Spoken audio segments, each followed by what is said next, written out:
Media کی بالکل بات نہیں کرتے, رہنے دیں, فائدہ ہی کوئی نہیں. میر شکیل کو بھی رہنے دیں, پیمرا کی بھی بات نہیں کرتے, وہ بھی جو کر رہا ہے نہیں. ایک منٹ صاحب بات سنیں. دیکھیں, اس میڈیا ٹاک کا کوئی فائدہ نہیں ہے. اگر آپ نے کرونا کے آگے اور کوئی ایجنڈا لینا تو بات کر, ہم ابھی ختم کر دیتے ہیں میڈیا ٹاک. کیونکہ دیکھیں اس وقت پبلک, میری بات سنیں, ساری پبلک آج گھروں میں بیٹھی ہے. لوگ صرف سننا چاہتے ہیں کہ آگے لائے عمل کیا ہے, انہوں نے لوگوں نے کیا کرنا ہے. یہاں میں اور ایجنڈاز کے اوپر بات نہیں کرنا چاہتا. مجھے پتہ ہے آپ نہیں کریں گے, میں وہی کہہ رہا ہوں کہ ضرورت کوئی نہیں ہے اس کی بات کرنے کی, اور یہ ایجنڈا بھی نہیں ہے ظاہر ہے. لیکن چونکہ رؤف نے بات کی تو یہ ایک وہ عجیب سا لگتا ہے, کیونکہ ہم بھی آپ کے ساتھ اسی کرونا کے لیے لڑ رہے ہیں, اسی جس سے میں بھی آپ خوش نہیں ہوں گے کہ میں پازیٹیو ہے یا نیگیٹو ہے, لیکن یہ آپ کا بھی ملک ہے, میرا بھی ملک ہے, ہم ساروں کا ملک ہے. تو جو آپ کا جب سے کرونا ہے, آج آپ نے کرفیو کی بات کی, آپ نے کبھی کرفیو کی اپنی پہلی آپ نے تقریر فرمائی جس میں ہمیں آپ نے کرونا بتایا کہ کرونا کیا ہوتا ہے. دوسری آپ نے تقریر فرمائی جس میں آپ نے بتایا کہ لاک ڈاؤن کی تعریف کیا, لاک ڈاؤن ہمیں کیا ہوتا ہے. آپ نے کرفیو کا تو کوئی بھی حق میں نہیں تھا.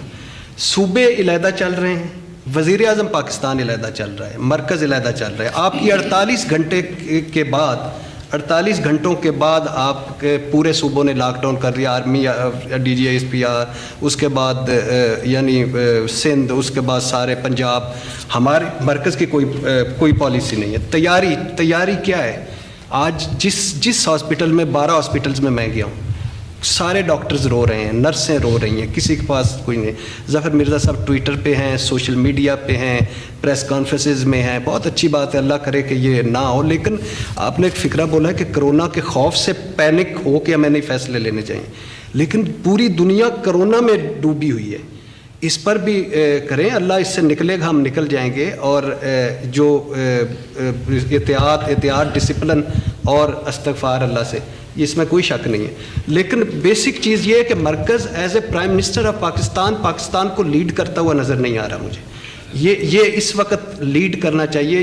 آپ ابو دا بورڈ ہیں, آپ پاکستان تحریک انصاف کے چیئرمین نہیں ہیں. لٹیرے, ڈاکو, چور, NRO وہ ہم کرتے رہیں گے. اس وقت کرونا کے خلاف ہمیں ایک ہونا چاہیے. آپ کے سوال کا جواب دیتا ہوں. دیکھیں, پھر سے میری آپ بات سن لیں. جتنی تیزی سے ہم نے اس کے اوپر کام کیا ہے, میں چیلنج کرتا ہوں کہ باقی کسی ملکوں نے کیا ہو. ہمیں جب سے پہلا کیس آیا اور اب سے آیا, آپ کے سامنے ڈاکٹر ظفر بیٹھے ہیں, ہر روز ہم فالو کرتے تھے اس کو. مسئلہ یہ ہے کہ آج کون سے سٹیپس ہم نے لیے ہیں. آج جدھر ہم بیٹھے ہیں, ہم نے کون سے سٹیپس لیے ہیں. میں نے جو شروع میں آپ کو کہا تھا, اور جو میرا اس سے پہلے خطاب تھا, اس سے میں نے کیا کہا تھا؟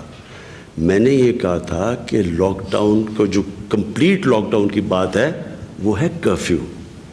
باقی لاک ڈاؤن تو تب سے شروع ہو گیا تھا جب ہم نے نیشنل سیکیورٹی کاؤنسل میں اسکول کالجز بند کرنے شروع کیے.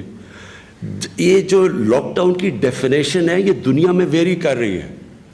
کرفیو جو ہے وہ بھی دنیا میں لگ چکا ہے. آپ نے اٹلی میں دیکھا کہ وہاں جو باہر نکلتا ہے وہ پکڑ کے اس کو اٹھا کے جیل میں لے جاتے ہیں.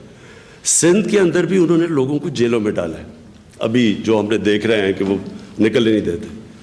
دیکھیں, 80th امینڈمنٹ کے بعد صوبے اپنے خود فیصلے کرتے ہیں, ہم صرف ان کو ایڈوائز کر سکتے ہیں. میں نے شروع سے بھی ایک چیز کہی ہے کہ جو آخری سٹیج ہے, جو کرفیو ہے, وہ بڑا سوچ سمجھ کے اور تیاری سے جانا چاہیے. کیونکہ جو بھی آج آپ قدم اٹھائیں گے اس کو سسٹینیبل ہونا چاہیے. یعنی 1 ہفتے کے بعد, 2 ہفتے کے بعد آپ کیا کریں؟ مثلا 2 ہفتے کے بعد اگر یہ اور پھیل گئی, پھر کیا کریں گے؟ اگر آپ لوگوں کو پکڑ کے جیلوں میں ڈال رہے ہیں, کیا آپ نے یہ ریئلائز کر رہے ہیں کہ اگر جب آپ پکڑ کے لوگوں کو جیلوں میں ڈالیں گے باہر سے, چانسز تو یہ ہے کہ جیلوں کے اندر کرونا پھیل سکتی ہے. ایک منٹ, میں میری بات کمپلیٹ کر لوں. میں بات صرف آپ کو یہ کہہ رہا ہوں کہ ہم نے ایڈوائز کر سکتے ہیں. پنجاب اور KP کے ساتھ مسلسل ہم ان ٹچ رہے ہیں کہ کیا ہم نے کون سا سٹیپ کب لینا ہے.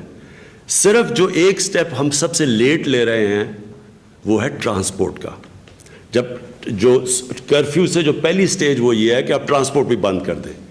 ٹرانسپورٹ بند کرنے کا جو سب سے بڑا پرابلم آتا ہے وہ سپلائز کا آتا ہے. آپ ہاسپٹلز میں چیزیں سپلائی کیسے کریں گے, لوگ ٹریول کیسے کریں گے. تو اس وقت جو ہم نے ڈیبیٹ کی انہوں نے کہا جی ہم ابھی 1-2 ہفتے کے لیے دیکھنا چاہتے ہیں ٹرانسپورٹ بند کر کے. ہم نے کہا ٹھیک ہے کر سکتے ہیں. سندھ ایک قدم آگے چلا گیا, انہوں نے کرفیو پہ چلے گئے. میرا اپنا یہ خیال یہ ہے کہ ہم سب کو 1 ہفتے کے بعد ریویو کرنا چاہیے, کیونکہ اس کے بھی اثرات آنے ہیں. ہم کر تو لیں اسٹیپ, اس کا ہوگا کیا آگے جا کے؟ اگر اس کے اسٹیپس وہ آنے شروع ہو گئے اور عوام کے اوپر اور خاص طور پہ جو ہمارا غریب طبقہ ہے اس کے اوپر اس کے اسٹیپس آئیں گے, اس کے اوپر اثرات آئیں گے, تو پھر ہم نے کیا کرنا ہے؟ تو ہماری جو ٹیم ہے ہم مسلسل بیٹھے ہوئے ہیں, سارے صوبوں سے خبریں لے رہے ہیں, ہمارے چیف سیکرٹریز سے سب وہ اپنے نیچے ڈی سی سے خبریں لیں. پرابلم شہروں میں آنا ہے, جب ٹرانسپورٹ آپ بند کرتے ہیں شہروں میں پرابلم آنے ہیں, اس لیے ہم ان ٹچ ہے. اور یہ کوئی 2020 کا میچ نہیں ہے, یہ 1-2 مہینے کی گیم نہیں, ہو سکتا ہے 6 مہینے چلے گئے. تو اس کے اوپر ایک ایوالونگ سچویشن ہے. آج جو بھی آپ قدم لے رہے ہیں آپ کو نہیں پتا کہ وہ قدم آج ٹھیک ہے یا نہیں, وہ وقت بتائے گا کہ ٹھیک ہے یا نہیں. اگلا پلیز, ایک ایک. اسلام آباد کیپٹل آپ سمجھتے ہیں کہ خدا نہ خواستہ اسلام آباد, اللہ نہ کرے کہ یہ سچویشن ہے, MLAs اور سینیٹرز اسلام آباد کے جو ہاسپٹل ہیں وہ ان کو کیٹر کر سکتے ہیں؟ ایمرجنسی میں نیبلائزر چاہیے ہو, ماسک چاہیے ہو یا کوئی چیز چاہیے ہو؟ دیکھیں ارشاد, آپ اگر مجھے یہ کہہ رہے ہیں نا کہ یہاں کرونا کی سپائک ہو گئی اور جو سیریس پیشنٹس جائیں گے ہاسپٹلز میں, اگر ہم ان ساروں کو دیکھ سکتے ہیں, آپ وہ ملکوں کو دیکھیں جن کے پاس بجٹس کیا ہیں کہ وہ $2 ٹریلین کے وہ آج پیکیجز دے رہے ہیں. وہ آج ہمارے سے کئی جگہ پہ مدد مانگ رہے ہیں. وہ امریکہ جو $2 ٹریلین 2000 ارب روپے ڈالر کا پیکیج دے رہا ہے, ہمارا سارا ٹیکس کلیکشن 45 ارب ڈالر کی ہے, وہ 2000 ارب ڈالر کے پیکیج دے رہے ہیں. ان کے حالات دیکھ لیں. اس لیے یہ بڑا آسان ہوگا بیٹھ کے آپ کہیں کہ جی یہ نہیں آپ نے کیا, وہ نہیں کیا. اب جو بھی ہم کر سکیں, صرف اللہ سے ہم یہ دعا کرتے ہیں کہ ہم اس کی سپریڈ روک دیں, کم کر دیں, اس کی جو یہ پھیلاؤ ہے وہ کم ہو. اور اگر آپ سٹیٹسٹکس دیکھیں باقی ملکوں میں دیکھیں کیسے بڑی ہے, اللہ کا شکر ہے ابھی تک ہمارا سلو جا رہا ہے کام. تو جو بھی ہم کر رہے ہیں اتنا برا نہیں کر رہے. لیکن اگر آپ تنقید کرنا چاہیں, کون سے ملک میں تنقید نہیں ہو رہی آج؟ جو بھی دنیا کا ملک ہے وہ لوگ تنقید کر رہے ہیں جی آپ نے یہ نہیں کیا, وہ نہیں. وہ تو کیونکہ کبھی ایسا فینومینا آیا ہی نہیں ہے. جی سوال یہ کنفیوژن ہے جس کی آپ بات کر رہے ہیں, یہ آپ کا جو پرسوں قوم سے خطاب تھا اس میں آپ نے کہا کہ لاک ڈاؤن کی طرف نہیں جا رہے, لاک ڈاؤن نہیں ہو رہا ملک میں. لاک ڈاؤن اور کرفیو 2 مختلف چیزیں آپ نے اس میں کہا. آج آپ نے کہا کہ لاک ڈاؤن کی جو لاسٹ اسٹیج ہے دیٹ از کرفیو. آپ کا خطاب کے within less than 24 hours DGISPR کی پریس کانفرنس ہو گئی, کور کمانڈرز کانفرنس ہوئی, اس کے بعد آپ نے بھی ٹرانسپورٹ کا ذکر کیا. انہوں نے کہا کہ انٹرا سٹی ٹرانسپورٹ بند رہے گی, پبلک ٹرانسپورٹ بند رہے گی. تو یہ کنفیوژن اس وجہ سے بھی ہو رہا ہے کہ انہوں نے کہا کہ اس کے 24 گھنٹے سے کم وقت کے اندر 245 آرٹیکل کے تحت آرمی کے انہوں نے کہا جتنے بھی اویلیبل ٹروپس ہیں ان کو ڈپلوائے کیا جا رہا ہے. سو ایز وی اسپیک لوگ کنفیوزڈ ہیں کہ بھائی اس وقت ملک میں لاک ڈاؤن ہے نہیں ہے, باہر نکلا جا سکتا ہے نہیں نکلا جا سکتا. اسینشیل فوڈ آئٹمس کی آپ نے جو بات کی ہے اس کا بھی انہوں نے ذکر کیا تھا کہ صرف اس کے لیے ٹرانسپورٹ چلی رہے گی. اور جو دوسرا آپ نے کہا کہ سر اٹلی کے اور فرانس جیسے حالات نہیں ہیں. So sir Pakistan with limited resources, do we realize کہ وہاں پر بھی یہ سچویشن اسی لیے اتنی زیادہ خراب ہوئی کیونکہ وہ لاک ڈاؤن کی طرف تاخیر سے گئے؟ دیکھیں میں پھر سے آپ کو بتا رہا ہوں کہ اٹلی کے اندر جو پہلا مریض آیا تھا وہ 7 یا 8 فیبری کو آیا تھا, ہمارا آیا تھا 26 کو. تو آج دیکھ لینا کہ اس کا کوانٹم دیکھ لیں. لیکن دیکھیں کنفیوژن کدھر آ رہی ہے؟ کنفیوژن آ رہی ہے لاک ڈاؤن کے اوپر اور کرفیو کے اوپر. جو لاک ڈاؤن کا جو آخری سٹیج ہوتا ہے وہ کرفیو ہوتا ہے. لاک ڈاؤن کی بھی سٹیجز ہیں نا, پہلے آپ صرف اسکول, ساری دنیا میں آپ نے دیکھا لوگوں نے انکریمنٹل شروع کیے, پہلے یہ بند کیا پھر کچھ کیا پھر کچھ کیا, وہ دیکھتے گئے. آپ جب آخری سٹیج پہ چلے جاتے ہیں کرفیو پہ اور اس کے بعد اور کوئی سٹیج نہیں ہوتی, خدا نہ خواستہ 2 ہفتے کے بعد آپ نے کرفیو لگا دیا اور وہ پھیلتی گئی, اٹلی میں پھیل رہی ہے, پھر کیا کریں گے آپ؟